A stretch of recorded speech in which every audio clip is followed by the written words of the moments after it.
pekan jelang pelantikan Prabowo Subianto sebagai presiden, komposisi kabinet untuk 5 tahun ke depan mulai terlihat. Pada Senin kemarin, ada 49 orang calon menteri yang menghadap ke Prabowo di Jalan Kertanegara, Jakarta Selatan. Dari sekian banyak calon menteri yang dipanggil, ada yang sudah belak-belakan soal jabatan apa yang bakal ia sandang selama 5 tahun ke depan. Namun, ada juga yang masih malu-malu ketika ditanya oleh wartawan. Nah, salah satu tokoh yang sudah belak-belakan tentang jabatan yang mendatang adalah Yusril Iza Mahendra. Yuk kita lihat perbincangannya. Prof, tadi apa yang dihadirkan oleh Pak Prabowo di dalam soal permintaan ke Prof sendiri? Itu sebagai Menko Hukum dan HAM yang akan menangani masalah-masalah hukum dan HAM termasuk imigrasi, lembaga pemasyarakatan dan lain-lain. Dan saya merasa terima kasih atas kepercayaan yang beliau berikan kepada saya. Apa yang membedakan Prof Yusril hari ini dengan yang kemarin? Karena kemarin kan Prof Yusril di era pemerintahan Pak Jokowi sempat nggak mau nih masuk kabinet, tapi sekarang kayaknya udah terpanggil lagi nih kayak zaman dulu nih.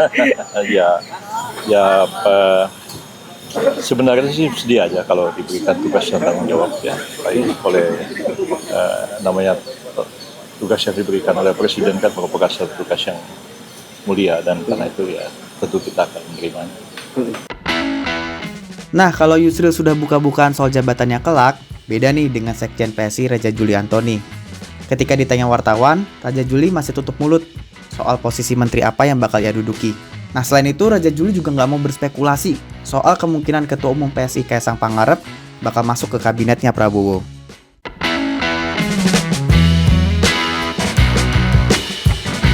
Bang, tadi diskusi sama Pak Prabowo, mintanya Pak Prabowo kasih PR apa tuh untuk Bang Juli? Saya nggak bisa menyebutkan yang spesifik, namun saya diminta oleh beliau untuk gabung di kabinet untuk bantu beliau. Teman-teman PSI kan cukup berperan signifikan untuk kemenangan Pak Prabowo. Ini kader dari PSI selain Bang Juli ini ada siapa aja nih? Monggo konfirmasi ke Pak Prabowo ya. Kalau Mas Ketum enggak berarti Bang? Beliau yang punya hak prerogatif. Nah, selain itu pemanggilan calon menteri ke kediaman Prabowo kemarin ternyata juga menguak sebuah fakta menarik. Para calon menteri ini diminta untuk menandatangani fakta integritas yang salah satu isinya adalah menjaga nama baik dan wibawa Prabowo sebagai presiden. Buat apa ya fakta integritas ini? Yuk kita coba tanya ke elit Gerindra, Sudiono, yang juga dipanggil sebagai calon menteri Prabowo.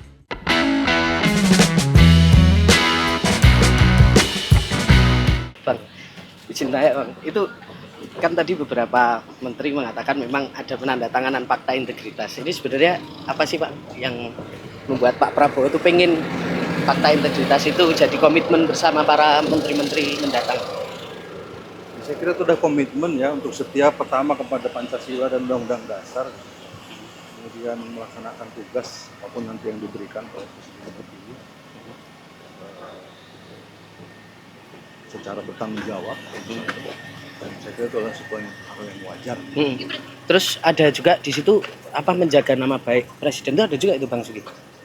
Menjaga nama baik presiden. Dalam fakta itu. Karena tadi sempat dibocorkan salah satu soal integritas itu juga soal kesepakatan. Ya, saya juga. kira harus lah ya. Masa pembantu presiden tidak menjaga nama baik presiden? Lucu. Nah, terakhir Bang Sugi, ini tadi kalau kita lihat kan ada Mas AHY, ada Bang Pras, ada Bang Sugi. TN ini berarti sesuai omongan Pak Hasyim ini 4 masuk ini. Bang Sudar yang belum ada. Kebetulan ya. Kebetulan. Siap ya. Mas Sugi. Meski para calon menteri sudah mulai dipanggil, nampaknya lobi-lobi partai politik untuk mendapatkan jatah kursi di kabinet masih terus dilancarkan. Misalnya, Ketua Umum PKB Muhaimin Iskandar ikut datang ke rumah Prabowo untuk memastikan bahwa kader PKB siap menjadi menteri di kabinet mendatang.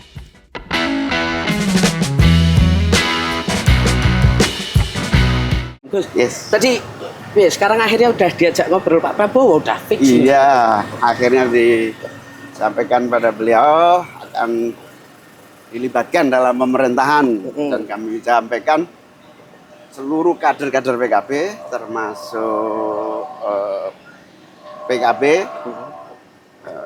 karena Pak Prabowo selama ini sangat dekat dengan PKB, tentu kami kader-kader kami siap ditugaskan di mana. Kalau diskusi spesifiknya, Caimin kan kemarin kan di zaman Pak SBY Menteri Ketenagakerjaan ini ya apa ya? Saya nggak tahu. Oke. Nanti akan ada pengumuman pada waktunya. Siap. Makasih ya. Cak. Makasih ya. Ya. Begitulah suasana pemanggilan para calon menteri yang akan menjadi pembantu presiden untuk 5 tahun ke depan. Kini, para tokoh tersebut tinggal menunggu waktu untuk dilantik sebagai menteri setelah Prabowo dilantik sebagai presiden pada 20 Oktober mendatang. Sampai jumpa lagi di Gaspol, ngobrol ngegas, pasti nampol.